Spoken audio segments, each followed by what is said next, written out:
Hello friends, Vardhan academy में आप सभी का स्वागत है। दोस्तों, आज से हम लोग साइंस की भी क्लासेस स्टार्ट कर रहे हैं और काफ़ी आप लोगों के कमेंट आ रहे थे कि सर साइंस भी कंप्लीट करा दीजिए। तो मैं आप लोगों को एक बात बताना चाहूँगा कि मैं आज से साइंस के साथ साथ जो आपका जो जूनियर का सुपर टेट है उसमें जो खंड का है जिसमें सोशल साइंस के क्वेश्चंस आएंगे, 50 क्वेश्चंस आएंगे, उसकी पूरी तैयारी करवाऊंगा आज से। ठीक है, और आज से उसके सारे वीडियोज स्टार्ट करूंगा और देखिए किस तरीके से मैं शुरू करूंगा। ये देखिए, यहाँ पे मंडे को हिस्ट्री के क्वेश्चंस 50 क्वेश्चन टॉप 50 मैं करवाऊंगा। क्योंकि अगर आप लोग देखिए, क्योंकि टाइम अभी आपके पास नहीं है बहुत ज़्यादा, और मैं भी मैथ्स की वीडियोस बनाने में मुझे काफ़ी टाइम लग जाता है, काफ़ी चीज़ें उसमें सेट करनी पड़ती हैं। इसलिए मैं आपको डेली 50 क्वेश्चन टॉप 50 इस तरीके से क्वेश्चन दूंगा, जिससे आपके अगर 50 दिन है आपके पास तो आपके लगभग 2500 क्वेश्चन आपके तैयार हो जाएंगे। ठीक है, तो टॉप 50 कैसे आएंगे?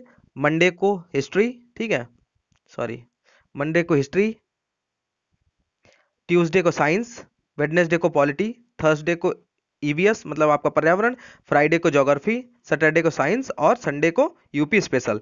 साइंस यहाँ पे दो जगह पे रखा है क्योंकि साइंस के कुछ स्टूडेंट ऐसे होंगे जो साइंस से अपना मतलब उनका वो लोग साइंस अपना सेलेक्ट करेंगे, तो साइंस मैंने दो जगह पे रखी हुई है। ठीक है, और बाकी इस तरीके से मैं डेली आपको टॉप 50 क्वेश्चंस दूंगा और ये आपके घटना चक्र पे आधारित होंगे। ठीक है, ये टॉप 50 जो क्वेश्चन होंगे ये आप पूरे आपके घटना चक्र पे आधारित होंगे। और ये जो वीडियोस होंगी ये यूपी ट्रिपल एससी की जो पीईटी का एग्जाम होगा और उसके अलावा जो यूपी आरओ का एग्जाम आपका 1 अगस्त को होने वाला है उसके लिए भी बहुत इंपॉर्टेंट है, क्योंकि आपकी घटना चक्र तब तक पूरी ही कंप्लीट हो चुकी होंगी जितने भी क्वेश्चन है इसमें। ठीक है, तो यूपी जूनियर जो टीचर वैकेंसी है वो आपकी 11 अप्रैल को है। उससे पहले मैं ये जितने भी टॉपिक मैं बताएं इनके जितने भी क्वेश्चन है मैं सारे कंप्लीट करा दूंगा। तो चलिए आज की वीडियो स्टार्ट करते हैं और देखते हैं किस तरीके से प्रश्न आज की वीडियो में है। जो आज का टॉपिक है ये आपका सिलेबस वाइज ही है, क्योंकि आपके में मापन मापन या और यांत्रिकी ये दोनों है चैप्टर। तो इसमें जो है मापन मात्रक और यांत्रिकी से संबंधित यहाँ पे सारे क्वेश्चन आपके टॉप 50 हैं। टॉप 50 लिखा है लेकिन इसमें 54 क्वेश्चन हैं। ठीक है, क्योंकि मैंने जो भी जितने भी जरूरी क्वेश्चन थे वो सभी को लगभग इसमें ऐड कर लिया है। ठीक है, तो यहाँ पे देखिए पहला क्वेश्चन है, सोनार निम्नलिखित द्वारा प्रयोग में लाया जाता है। सोनार क्या होता है? ऑप्शन है अंतरिक्ष यात्रियों द्वारा, डॉक्टरों द्वारा, इंजीनियरों द्वारा या नौ संचालकों द्वारा। थोड़ा जल्दी जल्दी इसको कर लेते हैं। तो इसका जो राइट आंसर होगा वो होगा आपका ऑप्शन डी, नौ संचालकों द्वारा। क्योंकि सोनार जानते हो क्या होता है? सोनार का प्रयोग नौ संचालकों द्वारा किया जाता है। सोनार की सहायता से महासागर में डूबी हुई वस्तु की स्थिति जानने के लिए उच्च आवृत्ति की पराश्रव्य तरंगों को महासागर की गहराई में भेजा जाता है। ठीक है, तो जब ये पराश्रव्य तरंगे जब महासागर में भेजी जाती हैं अंदर पानी के अंदर, तो ये उस वस्तु जिस वस्तु को ढूंढना चाहते हैं उससे टकरा के प्रतिध्वनि के रूप में वापस आ जाती हैं, जिसकी सहायता से महासागर में डूबी हुई वस्तु की वास्तविक स्थिति की जानकारी मिल जाती है। ठीक है, तो सोनार नौ संचालकों द्वारा प्रयोग में लाया जाता है। नेक्स्ट क्वेश्चन है, ध्वनि की तीव्रता को मापने वाला यंत्र है। ऑप्शंस हैं क्रोनोमीटर, एनीमोमीटर, ऑडियोफोन या ऑडियोमीटर। जिसका जो राइट आंसर है वो है ऑप्शन डी, ऑडियोमीटर। ठीक है, ध्वनि की तीव्रता मापने के लिए ऑडियोमीटर का प्रयोग किया जाता है। ये सभी आपके सिलेबस से रिलेटेड है, टॉपिक वाइज ले रहा हूं जिससे चीजें आसानी से सॉल्व हो जाएंगी। तीसरा है, निम्नलिखित में से कौन सुमेलित नहीं है? एनीमोमीटर वायु की चाल, अमीटर विद्युत धारा, टेकियोमीटर दाबांतर या पायरोमीटर उच्च ताप। और इसका जो राइट आंसर है वो टैक्योमीटर दाबांतर। ठीक है, तो टैक्योमीटर जो है ये एक प्रकार का सर्वेक्षण उपकरण है जिसे 36 दूरियों, लंबवत उन्नयनों एवं दिशाओं के तुरंत मापन हेतु डिजाइन किया गया है। इसमें ये दाबांतर से संबंधित नहीं है। ठीक है, नेक्स्ट है, निम्नलिखित तापमापियों में से किसे पायरोमीटर कहा जाता है? ताप विद्युत मापी तापमापी, विकिरण तापमापी, गैस तापमापी या द्रव तापमापी। इसका जो राइट आंसर है वो है आपका ऑप्शन बी, विकिरण तापमापी। ठीक है, तापमापियों में से किसे पायरोमीटर, पायरोमीटर क्या है? विकिरण तापमापी। नेक्स्ट क्वेश्चन है आपका, वह थर्मामीटर जो 2000 डिग्री सेंटीग्रेड मापने हेतु उपयुक्त हो वह है गैस थर्मामीटर, पारे का थर्मामीटर, पूर्ण विकिरण पायरोमीटर या वाष्प दबाव थर्मामीटर। इसका जो राइट आंसर है वो है ऑप्शन सी, पूर्ण विकिरण पायरोमीटर। पूर्ण विकिरण पायरोमीटर जो है वह थर्मामीटर है जो 2000 डिग्री सेंटीग्रेड मापने हेतु उपयुक्त होता है। ठीक है, नेक्स्ट है, पायर हेलियोमीटर का प्रयोग निम्न में से किसे नापने के लिए किया जाता है? सन स्पॉट को, सोलर रेडिएशन को, हवा ताप को या पौधों के ताप को। तो जो सिक्स का जो आपका राइट आंसर है वो है ऑप्शन बी, सोलर रेडिएशन को। सोलर रेडिएशन को को नापने के लिए पायर हेलियोमीटर का प्रयोग किया जाता है। ठीक है, नेक्स्ट है, मैनोमीटर के द्वारा किसकी माप की जाती है? वायु दाब की, गैसों के दाब की, द्रव्यों का घनत्व या सतह पर तेल का दबाव? जो सेवेंथ का जो आपका राइट आंसर है वो है बी, गैसों का दाब। मैनोमीटर के द्वारा गैसों का दाब की माप की जाती है। नेक्स्ट है, सूची एक को सूची दो के साथ सम्मिलित कीजिए। एक तरफ सूची दी गई, उसमें उपकरण या यंत्र है, और दो में मापन की राशि दी गई है। तो देखिए, ए में एमीटर दाब, हाइड्रोमीटर भार, स्प्रिंग तुला धारा, बैरोमीटर सापेक्ष आर्द्रता। यहाँ पे इसके ऑप्शन दिए गए, इसको आप लोग एक बार मिला के देखने की मिलाने की कोशिश करिए, फिर मैं इसका राइट आंसर बताता हूँ आपको क्वेश्चन नंबर 8 का। तो इसका जो राइट आंसर है वो है आपका ऑप्शन बी, 3 4 2 और 1। तो इसको इस तरीके से देख लेते हैं, ए थर्ड एमीटर धारा, बी फोर्थ हाइड्रोमीटर सापेक्ष आर्द्रता, सी 2 स्प्रिंग तुला भार, और डी बैरोमीटर दाब। ठीक है, इस तरीके से ये आपके होंगे। नेक्स्ट है, 9th क्वेश्चन है हमारा, निम्नलिखित युग्मों में से कौन सा एक सही सुमेलित नहीं है? ए ओडोमीटर वाहनों के पहियों द्वारा तय की गई दूरी मापने का यंत्र, ओंडोमीटर विद्युत चुंबकीय तरंगों की आवृत्ति मापने का यंत्र, ऑडियोमीटर ध्वनि तीव्रता मापक युक्ति, या डी एमीटर विद्युत शक्ति मापक यंत्र? इसका जो राइट आंसर है वह है आपका डी एमीटर विद्युत शक्ति मापक यंत्र। ये आपका इसमें गलत आंसर होगा। ठीक है, एमीटर जो है वो इसमें गलत आंसर होगा। ठीक, नेक्स्ट है,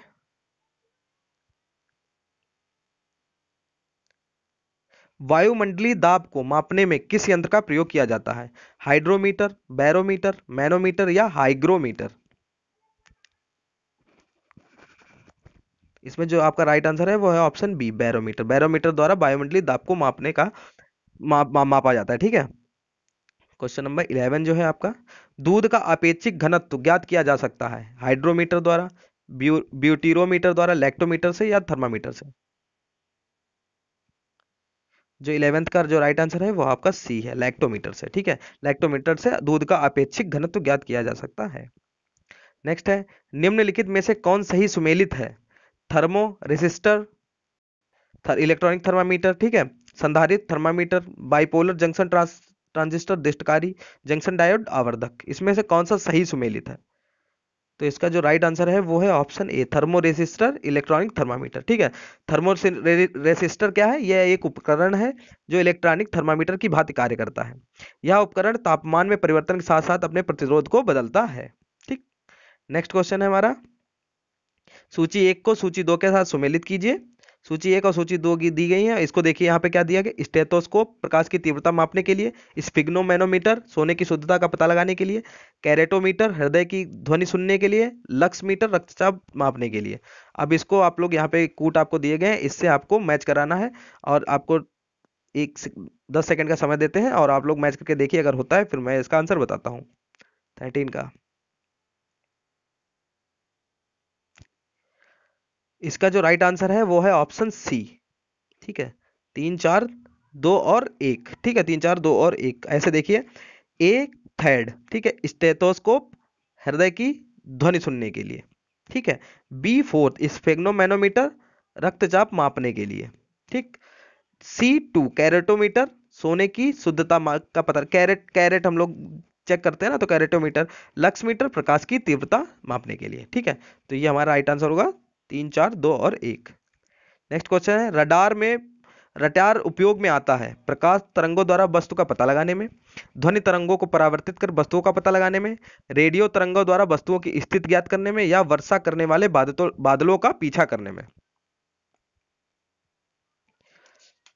तो जो 14वें का जो राइट आंसर होगा वो होगा रेडियो तरंगों द्वारा वस्तुओं की स्थिति ज्ञात करने में। ठीक है, इसका राइट आंसर। नेक्स्ट है, निम्न में से कौन सी राशि रिक्टर पैमाने पर मापी जाती है? हिम नदी की चाल, जनसंख्या वृद्धि, भूकंप की तीव्रता, या पृथ्वी के अंदर का तापमान? जिसका जो राइट आंसर है वो है ऑप्शन सी, भूकंप की तीव्रता। ठीक है, नेक्स्ट क्वेश्चन, ये इजी क्वेश्चन था, ये तो कर ही लिया होगा आप लोगों ने। ताप के निम्नलिखित में से किस पैमाने में ऋणात्मक मान नहीं होता है? ठीक है, ताप के किस पैमाने में ऋणात्मक मान नहीं होता है? तो ऑप्शन है सेल्सियस, फ़ारेनहाइट, केल्विन या र्यूमर। ठीक है, तो इसका जो राइट आंसर होगा जिसमें आपका ऋणात्मक मान नहीं होता है वो है केल्विन। केल्विन में आपका ऋणात्मक मान नहीं होता है, बाकी सेल्सियस, फ़ारेनहाइट और र्यूमर में ऋणात्मक मान होता है। काफी अच्छा क्वेश्चन है ये। निम्न में से भूकंप मापी यंत्र कौन सा है? क्रेस्कोग्राफ, सीस्मोग्राफ, गीगर काउंटर या रेन गेज। काफी इजी क्वेश्चन है, तो इसका राइट आंसर होगा जो वो होगा आपका बी, सीस्मोग्राफ। सही सुमेलित कीजिए। तो यहाँ पर देखिए फेदोमीटर वायुमंडलीय दाब, बैरोमीटर वायुमंडलीय आर्द्रता, हाइग्रोमीटर ऊंचाई और अल्टीमीटर समुद्र की गहराई। ये जो ऑप्शन है इनको आप लोग मैच कराइए। ठीक है, क्वेश्चन नंबर 18 का। ठीक है, तो क्वेश्चन नंबर 18 का जो राइट आंसर है वो है आपका ऑप्शन बी, 4 1 2 3। ठीक है, 4 1 2 और 3।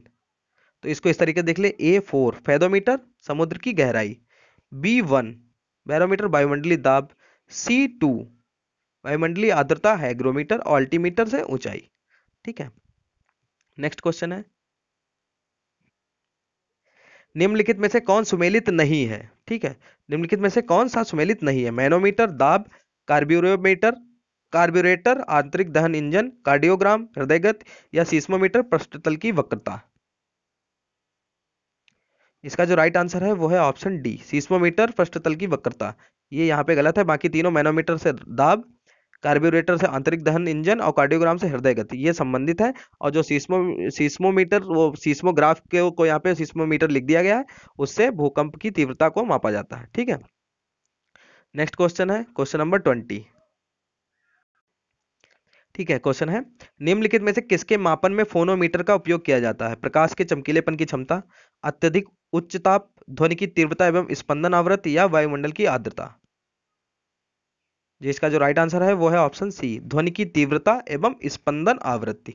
ठीक है, फोनोमीटर द्वारा ध्वनि की तीव्रता एवं स्पंदन आवृत्ति को मापा जाता है। ठीक है, नेक्स्ट है, झूठ का पता लगाने वाला यंत्र किस नाम से जाना जाता है? झूठ का पता लगाने वाला, पोलीग्राफ, पायरोमीटर, गायरोस्कोप या काइमोग्राफ। तो इसका जो राइट आंसर है वो है आपका ऑप्शन ए, पोलीग्राफ। ठीक है, पोलीग्राफ द्वारा झूठ का पता लगाया जाता है। इसके अलावा जो पायरोमीटर है वो उच्च ताप मापने का यंत्र होता है, उच्च ताप को मापने का लिए। ठीक, और गायरोस्कोप घूमती हुई वस्तुओं की गति नापने का, जैसे कोई चीज घूम रही है उसकी गति नापने के लिए गायरोस्कोप का प्रयोग किया जाता है। आप लोग चाहें तो इसको लिख सकते हैं। ठीक है, और काइमोग्राफ है वो शरीर की क्रियाओं को ग्राफ द्वारा निरूपित करने वाला यंत्र है, जैसे रक्तचाप, हृदय की धड़कन आदि। ठीक है, तो पोलीग्राफ द्वारा झूठ का पता लगाया जाता है। नेक्स्ट है, न्यूटन की गति का पहला नियम जाना जाता है? गुरुत्वाकर्षण का, जड़ता का नियम, संवेग के संरक्षण का नियम या ऊर्ध्वाधर गति का नियम। ठीक है, तो जो न्यूटन का पहला नियम है वो आपका जड़ता का नियम है, जड़त्व का नियम। ठीक है, पहला नियम जड़त्व का नियम था। उसमें था कि अगर कोई वस्तु विरामावस्था में है तो वो विरामावस्था में रहेगी, अगर वो गतिमान अवस्था में है तो गतिमान अवस्था में रहेगी, जब तक उस पर कोई बाह्य बल ना लगाया जाए। ठीक है, तो जड़ता का नियम आपका न्यूटन के गति का पहला नियम होगा। नेक्स्ट क्वेश्चन है, साधारण यंत्र किसी व्यक्ति की सहायता करता है कम काम करने में, कम बल का प्रयोग करके उतनी ही मात्रा में काम करने में, उतनी ही मात्रा में काम धीरे धीरे करने में या उतनी ही मात्रा में काम अधिक तेजी से करने में। तो इसमें जो राइट आंसर है वो ये है, ऑप्शन बी होगा कि कम बल का प्रयोग करके उतनी ही मात्रा में काम करने। मतलब कोई काम आपको करना, अगर यंत्र आपके पास है, कोई भी चीज है, उतनी ही मात्रा में, जैसे हमें जाना है कहीं, साइकिल उठाई या मोटरसाइकिल उठाई, चल दी है, तो यंत्र है वो एक तरीके से। ठीक है, जाना हमें उतनी दूर है लेकिन कम बल का प्रयोग करके और उतनी मात्रा में काम हम लोग कर लेंगे। नेक्स्ट है, एक व्यक्ति एक संवेदनशील तराजू पर खड़ा है, यदि वह गहरी सांस अंदर लेता है तो तराजू की रीडिंग, ये बहुत अच्छा क्वेश्चन है, आप लोग सोच के देखिए, ए बढ़ेगी, बी घटेगी, सी रीडिंग पर कोई प्रभाव नहीं पड़ेगा, या डी वह बढ़ेगी या घटेगी यह वायुमंडलीय दाब पर निर्भर करेगा। बहुत अच्छा क्वेश्चन है। तो इसका जो राइट आंसर है वो है बढ़ेगी। ठीक है, बढ़ेगी। क्यों? व्यक्ति की गहरी सांस लेने में तराजू की रीडिंग बढ़ेगी, क्योंकि तराजू द्वारा व्यक्ति का वजन अधिक दर्शाया जाएगा, थोड़ा सा बढ़ जाएगा, क्योंकि 1 लीटर जो वायु होती है, 1 लीटर वायु में आप 1.22 ग्राम वजन की होती है। ठीक है, 1 लीटर जो वायु है वो 1.22 ग्राम वजन की होती है, अतः 1 लीटर वायु अंदर खींचने पर व्यक्ति का वजन 1.225 ग्राम बढ़ जाएगा। हालांकि व्यक्ति के घनत्व में कमी दर्ज की जाएगी। ठीक है, जो व्यक्ति का जो घनत्व होगा उसमें कमी होगी, लेकिन वायु को अंदर खींचने में आपका जो भार है वो बढ़ जाएगा। ठीक, तराजू की रीडिंग जो है वो बढ़ जाएगी। नेक्स्ट क्वेश्चन है, वॉशिंग मशीन का कार्य सिद्धांत है अपकेंद्रण, अपोहन, उत्क्रम परासरण या विसरण। ठीक, तो इसका जो राइट आंसर है वो है ऑप्शन ए अपकेंद्रण। ठीक है, क्योंकि यह वह प्रतिक्रिया बल जो परिमाण में अभिकेंद्री बल के बराबर होता है, परंतु जिसकी दिशा अभिकेंद्री बल के विपरीत मतलब केंद्र से बाहर की ओर होती है। देखिए वॉशिंग मशीन या फिर आप देख लीजिए कि दूध से जब मक्खन निकालते हैं तो जब उसको मथते हैं, मतलब मक्खन निकालने के लिए वो मथनी होती है उससे, और तो वो बाहर की तरफ चीजों को फेंकता है, मतलब मट्ठे को, ठीक है, इधर उधर। तो वो भी अपकेंद्रण का ही उदाहरण है। ठीक है, तो वॉशिंग मशीन भी इसी रूप में कार्य करती है अपकेंद्रण के। नेक्स्ट है, निम्नलिखित में से कौन सी राशि सदिश नहीं है, विस्थापन, वेग, बल और आयतन। ये तो काफी इजी है, इसमें जो आपका राइट आंसर है वो डी है आयतन। ठीक है, नेक्स्ट है, जिसमें दिशा नहीं होती है, पदार्थ के संवेग और वेग के अनुपात में कौन सी राशि प्राप्त की जा सकती है। ठीक है, पदार्थ के संवेग और वेग के अनुपात में कौन सी राशि प्राप्त की जाती है। तो ऑप्शन है आपके वेग, त्वरण, द्रव्यमान या बल। ठीक है, तो इसका जो राइट आंसर होगा वो होगा आपका ऑप्शन सी द्रव्यमान। ठीक है, द्रव्यमान निकालने के लिए एक फॉर्मूला होता है द्रव्यमान बराबर, ठीक है, यहाँ पे द्रव्यमान तो लिखा है, इसी का आगे लिखे थे, द्रव्यमान बराबर होता है संवेग बटे वेग, संवेग बटा वेग। ठीक है, तो पदार्थ के संवेग और वेग के अनुपात से द्रव्यमान को निकाला जा सकता है। नेक्स्ट है, बल गुणनफल है द्रव्यमान और वेग का, द्रव्यमान और त्वरण का, भार और वेग का, भार और त्वरण का। जिसका राइट आंसर है ऑप्शन बी, तो द्रव्यमान और त्वरण का, क्योंकि न्यूटन की गति का जो दूसरा नाम नियम है वो है एफ बराबर एम ए। ठीक है, तो एफ हो गया बल, बल गुणनफल बोला गया, तो एम क्या द्रव्यमान, ए है त्वरण। तो आपका आपका जो राइट आंसर होगा वो होगा ऑप्शन बी। 29 है, ये भी काफी अच्छा क्वेश्चन है, इसको देखिए।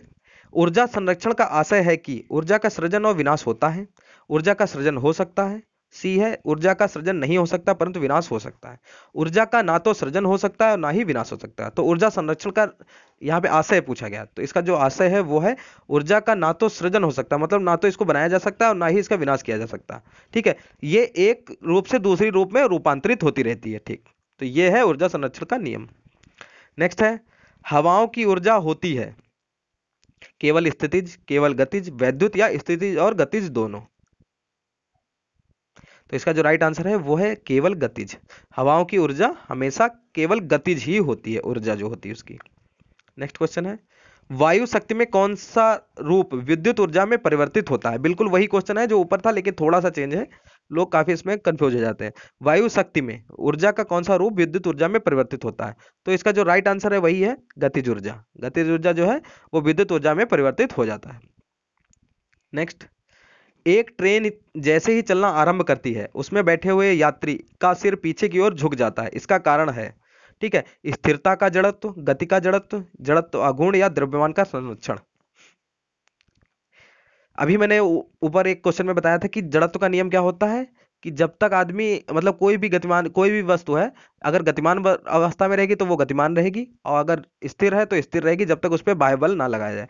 तो एक व्यक्ति ट्रेन जैसे ही चलना प्रारंभ करती है तो व्यक्ति पीछे की तरफ हो जाता है, क्योंकि उसमें स्थिरता का जड़त्व होता है। ठीक है, स्थिरता का जड़त्व होता है कि मतलब स्थिर है और एकदम चल पड़ी तो इंसान तो वहीं पर रुक जाता है और ट्रेन आगे चल जाती है, इसीलिए हम लोग थोड़ा सा पीछे की तरफ झुक जाते हैं।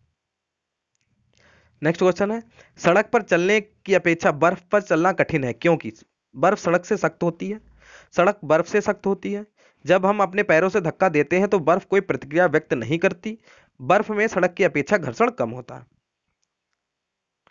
तो जो इसका राइट आंसर है वो है ऑप्शन डी, बर्फ में सड़क की अपेक्षा घर्षण कम होता है। घर्षण कम होता है इसलिए हम लोगों को उस पर चलने में कठिनाई होती है। घर्षण जितना अच्छा होगा उतने अच्छे से हम लोग उस पर चल पाएंगे किसी भी चीज पे। अब ये क्वेश्चन काफी अच्छा है, निम्न कथन पर तथा उसके निकाले गए निष्कर्ष पर विचार करिए तथा बताइए कि कौन सा निष्कर्ष सही है। तो कथन आपका है, भरी हुई गाड़ी को चलाने में उसे चलायमान रखने के लिए आवश्यक ताकत से अपेक्षाकृत अधिक ताकत से धक्का देना पड़ता है। निष्कर्ष, किसी चलायमान वस्तु का भार कम होता है, प्रारंभ में पहिए फिसलने लगते हैं, एक बार गाड़ी चल पड़ने के बाद घर्षण कम होता है, या अभ्यास में निपुणता प्राप्त होती है। तो जो इसका राइट आंसर है, निष्कर्ष इसमें यही निकलेगा, एक बार गाड़ी चल पड़ने के बाद घर्षण कम होता है, क्योंकि गाड़ी चलने लगती है तो फिर घर्षण कम हो जाता है। नेक्स्ट है, एक प्रकाश वर्ष होता है, ये भी अच्छा क्वेश्चन है। वह वर्ष जिसमें सूर्य का प्रकाश अधिकतम रहा हो, वह वर्ष जिसमें कार्यभार हल्का रहा हो, प्रकाश द्वारा एक वर्ष में चली गई दूरी, या सूर्य तथा पृथ्वी के बीच की औसत दूरी। इसका जो राइट आंसर है वो है ऑप्शन सी, प्रकाश द्वारा एक वर्ष में चली गई दूरी। अब इसमें दूरी शब्द है तो ये जो मात्रक है ये दूरी का होगा। ये क्वेश्चन काफी पूछा जाता है कि प्रकाश वर्ष किसका मात्रक है। नेक्स्ट क्वेश्चन है 36। एक पारसेक तारों संबंधी दूरियां मापने का मात्रक है, ठीक है, और ये किसके बराबर है। ठीक है, ऑप्शंस आपके देखिए क्या दिए गए हैं, 4.25 प्रकाश वर्ष, 3.25 प्रकाश वर्ष, 4.50 प्रकाश वर्ष, या 3.05 प्रकाश वर्ष। तो इसका जो राइट आंसर है वो है आपका ऑप्शन बी, 3.25 प्रकाश वर्ष लगभग में। ठीक है, क्योंकि एक पारसेक जो होता है आपका, एक पारसेक होता है वो होता है 3 × 10⁻16 मीटर। ठीक, 3 × 10⁻16, तो लगभग ये आपका, इसमें लगभग पूछा गया, मापने का मात्रक है बराबर, किसके बराबर है लगभग में, तो लगभग में आपका 3.25 है, क्योंकि एक पारसेक जो होता है वो होता है आपका 3 × 10⁻16 मीटर। ठीक है, तो ये आपका राइट आंसर होगा। ठीक है,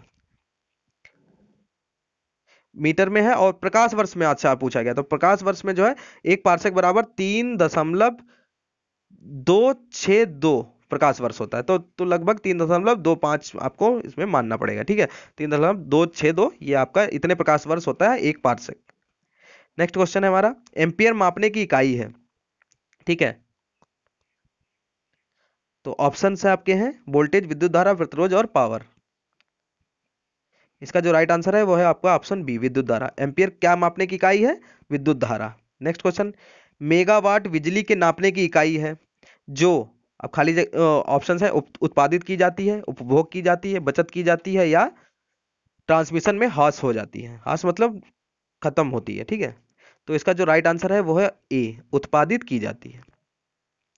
नेक्स्ट है, सूची 1 को सूची 2 के साथ सुमेलित कीजिए। सूची 1 में भौतिक राशियां, सूची 2 में उसकी इकाई है। त्वरण जूल, बल न्यूटन सेकंड, कृतकार्य न्यूटन, और आवेग मीटर प्रति सेकंड स्क्वायर। ठीक है, इसको आपको मैच करना है। इसको आप लोग एक बार मैच करके देखिए और फिर मैं इसका आंसर बताता हूं आपको।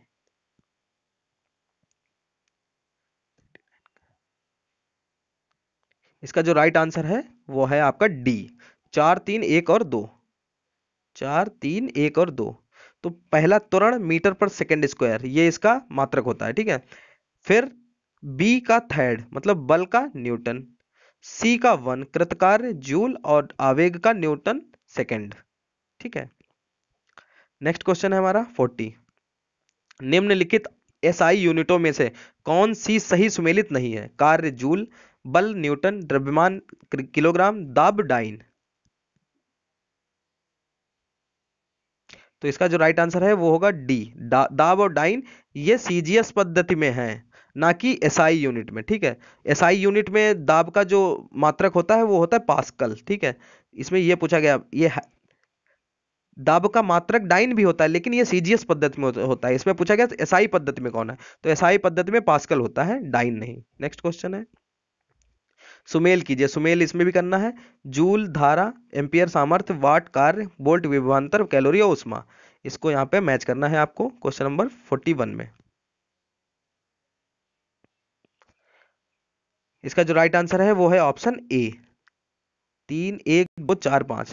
तो जूल जो है वो A3 में है, जूल कार्य, B1 एम्पियर धारा, C2 वाट सामर्थ्य, D4 वोल्ट विभवांतर, और E5 कैलोरी उष्मा। ठीक है, नेक्स्ट क्वेश्चन 42 है, निम्नलिखित में से कौन सा सुमेलित नहीं है। नॉट जहाज के चाल की माप, नाटिकल मील नौ संचालन में प्रयुक्त की गई दूरी की इकाई, एंगस्ट्रॉम प्रकाश के तरंग दैर्ध्य की इकाई, प्रकाश वर्ष समय मापन की इकाई।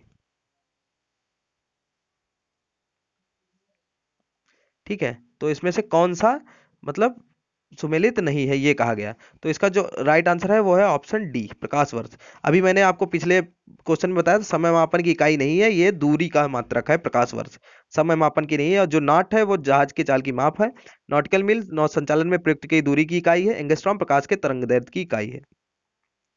नेक्स्ट क्वेश्चन है, एक हार्स पावर में कितने वाट होते हैं। तो इसका जो राइट आंसर है, पहले ऑप्शन देख लीजिए, 1750, 746 या 748। जिसका राइट आंसर है ऑप्शन सी, 746। 746 वाट जो है वो आपका 1 हॉर्स पावर कहलाता है। नेक्स्ट है सूची 1 जिसमें मात्रा दी गई है को सूची 2 जिसमें इकाई के साथ सुमेलित कीजिए। ठीक है, तो सूची 1 में देखिए उच्च वेग, तरंगदैर्ध्य, दाब और ऊर्जा है। सूची 2 में मैक, एंगस्ट्रॉम, पास्कल और जूल है। इनको आपको मैच करना है। क्वेश्चन नंबर 44 है आपका।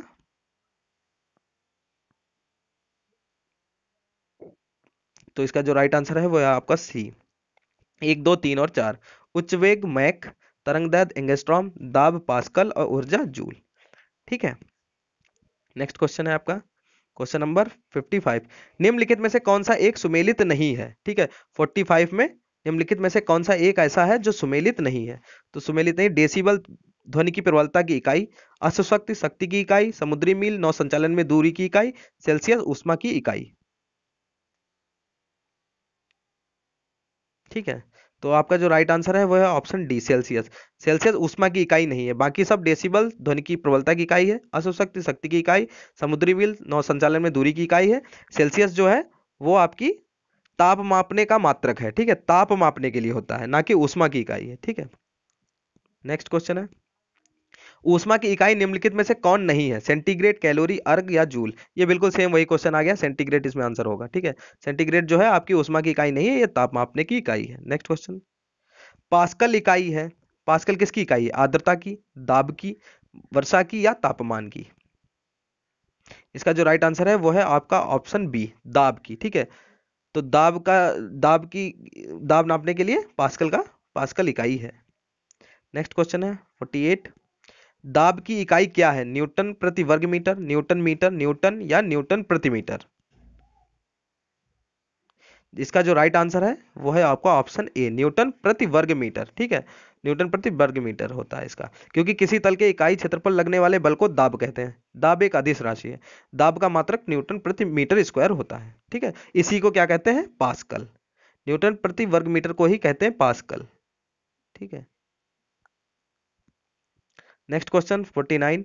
पारिस्थितिक दबाव की इकाई क्या है? बार, नॉट, जूल या ओम? इसका राइट आंसर है जो उसका आंसर है ऑप्शन ए, बार। पारिस्थितिक दबाव की इकाई क्या है? आपकी है बार। ठीक है, नेक्स्ट है तेल का एक बैरल निम्न में से लगभग कितना होता है? ठीक है, 131 लीटर, 159 लीटर, 169 लीटर, 179 लीटर या 201 लीटर? ठीक है, जो इसका जो राइट आंसर है वो है 159 लीटर। ठीक है, एक बैरल में 159 लीटर लगभग आपका आता है, क्योंकि कितना होता है? 158.98, तो लगभग आपका 159 लीटर आपका एक बैरल में तेल आता है। नेक्स्ट क्वेश्चन है लंबाई की न्यूनतम इकाई क्या है? माइक्रोन, नैनोमीटर, एंगस्ट्रॉम या फर्मीमीटर?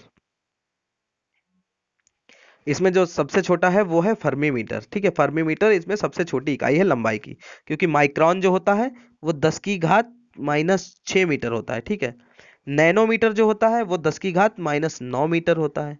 ठीक है, एंगस्ट्रॉम होता है 10⁻⁻10 होता है, और जो सबसे छोटा होता है वो है फर्मीमीटर। फर्मीमीटर होता है 10⁻⁻15 मीटर। ठीक है, तो सबसे छोटी जो लंबाई की इकाई है वो है फर्मीमीटर। नेक्स्ट है सूचियों को मिलाना है। सूची 1 में देखिए क्यूसेक, बाइट, रिक्टर, बार है। सूची 2 में दाब, भूकंप की तीव्रता, प्रवाह की दर और कंप्यूटर है। तो इसके जो कूट है इसको आप लोग देख लीजिए और फिर इसको मिला के देखिए। इसका जो राइट आंसर है वो है ऑप्शन बी, 3, 4, 2 और 1। 3, 4, 2 और 1, तो इसको देख ले। A3 क्यूसेक का प्रवाह की दर, B4 ठीक है कंप्यूटर, बाइट ये तो सबको ही पता होगा, C2 रिक्टर भूकंप की तीव्रता और D बार दाब। ठीक है, ये हो गया। लास्ट दो क्वेश्चन और है। एक क्वेश्चन है ये वाला है क्यूसेक में मापा जाता है जल की शुद्धता, जल की गहराई, जल का बहाव या जल की मात्रा? तो इसका जो राइट आंसर है वो है ऑप्शन सी, जल का बहाव। जल का बहाव मापने के लिए क्यूसेक का प्रयोग किया जाता है, क्यूसेक। ठीक है, ये क्वेश्चन काफी अच्छा है। लास्ट क्वेश्चन है निम्न में से कौन एक वायुमंडल में ओजोन परत की मोटाई मापने वाली इकाई है? नॉट, डॉप्सन, क्वाज या मैक्सवेल? तो इसका जो राइट आंसर है वो है ऑप्शन बी, डॉप्सन। वायुमंडल में ओजोन परत की मोटाई कौन ज्ञात करता है? इकाई क्या है? डॉप्शन। ठीक है। तो इस तरीके से देखिए टॉप 50 था, लेकिन 4 क्वेश्चन ऐसे थे जो काफी इंपॉर्टेंट थे, तो मैंने उसको छोड़ा नहीं टॉप 50 में, और उसको भी इसमें ऐड कर दिया। इस तरीके से अगर हम लोग सारे जैसे हिस्ट्री, ज्योग्राफी, सभी जितने भी मतलब आपके सब्जेक्ट हैं, उन सभी के टॉप 50 डेली पढ़ते रहेंगे, तो आपके लगभग 50 से 60 दिनों में, लगभग 50 दिनों में आपके लगभग 2500 से ऊपर यहाँ पे क्वेश्चन तैयार हो जाएंगे। और मैं कोशिश करूंगा कि साइंस की वीडियो लगभग डेली दूं, या एक दिन छोड़ के एक दिन जरूर दे दूं, लेकिन बाकी सबकी आपकी जो अभी मैंने आपको दिखाया था कि किस दिन को किस चीज की वीडियो में डालूंगा। तो दोस्तों आज की वीडियो में सिर्फ इतना ही, मिलते हैं अपनी नेक्स्ट वीडियो में, तब तक के लिए नमस्कार।